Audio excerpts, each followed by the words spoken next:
Protein pav bhaji बनवण्यासाठी मी 3 बटाटे स्वच्छ धुवून घेतले आहेत. वजनी म्हणाल तर हे बटाटे 300 ग्रॅम आहेत.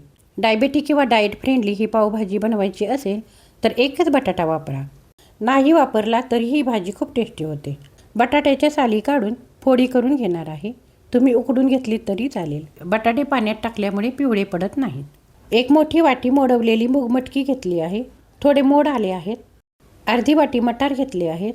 आता या सर्व भाज्या कुकरमध्ये टाकून भाज्या बुडतील एवढे पाणी आणि चिमूटभर मीठ टाकून 4 ते 5 शिट्ट्या करून शिजवून घ्यायच्या आहेत. अशा नवनवीन रेसिपी पाहण्यासाठी माझ्या स्वाद होम किचन चॅनलला प्लीज लाईक, शेअर, सबस्क्राईब करा. कुकरच्या शिट्ट्या झाल्या आहेत. आता आपण कांदा चिरायला घेऊ. 2 कांदे बारीक चिरून घ्यायचे आहेत.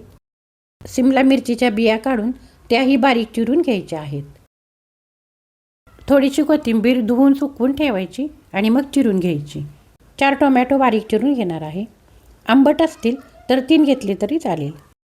आल्याचे 2 तुकडे आणि लसणाचा 1 कांदा यांची पेस्ट करून घ्यायची आहे.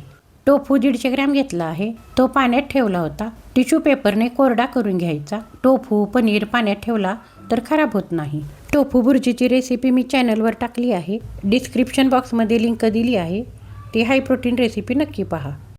1 वाटी टोफू किसून झाला आहे. कुकर झाला आहे. आता हे मॅशरने छानपैकी मॅश करून घ्यायचे. कढई गरम झाली आहे. त्यात 2 टेबलस्पून तेल आणि 1 चमचा वितळलेले बटर टाकायचे. त्यात चिरलेला कांदा टाकून सोनेरी रंगावर परतून घ्यायचा. सोनेरी रंग कांद्याला आला आहे. वाटलेली आले लसूण पेस्ट टाकून परतून घ्यायचे. यामध्ये चिरलेली सिमला मिरची परतून घ्यायची. कुकरला मिरची लावली नाही कारण तिला स्वतःचा एक दर्प असतो. काही जणांना तो आवडत नाही. म्हणून नंतर परतून घ्यायची म्हणजे तिचा कच्चापणा जातो आणि पावभाजीला तिचा दर्प लागत नाही. चिरलेला टोमॅटो टाकून तोही परतून घेऊ. टोमॅटो मऊ शिजवून घेण्यासाठी त्यावर 2-3 मिनिटे झाकण ठेवायचे. टोमॅटोतले पाणी आटले आहे. टोमॅटो शिजले आहेत. मॅशरने थोडे एकजीव करून घ्यायचे. यामध्ये अर्धा टीस्पून लाल तिखट, 1.5 टेबलस्पून पावभाजी मसाला हे छानपैकी मिक्स करून घ्यायचे. लाल तिखटाचे प्रमाण तुम्ही तुमच्या आवडीप्रमाणे कमीही करू शकता. आता यामध्ये टोफू टाकून तोही छान मिक्स करून घ्यायचा. आता हे परतेपर्यंत एका बाजूला आपण पाणी गरम करून घेऊया.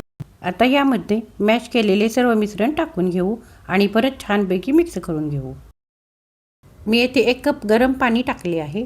भाजीच्या घट्टपणानुसार त्यात थोडे पाणी टाकायचे. आता भाजीत चवीपुरते मीठ टाकायचे. भाजीला छान उकळी आली आहे. तुम्ही पाहू शकता किती छान भाजी झाली आहे आपली. ही भाजी 4 ते 5 माणसांना आरामशीर पुरते. चला आता पाव भाजून घेऊया.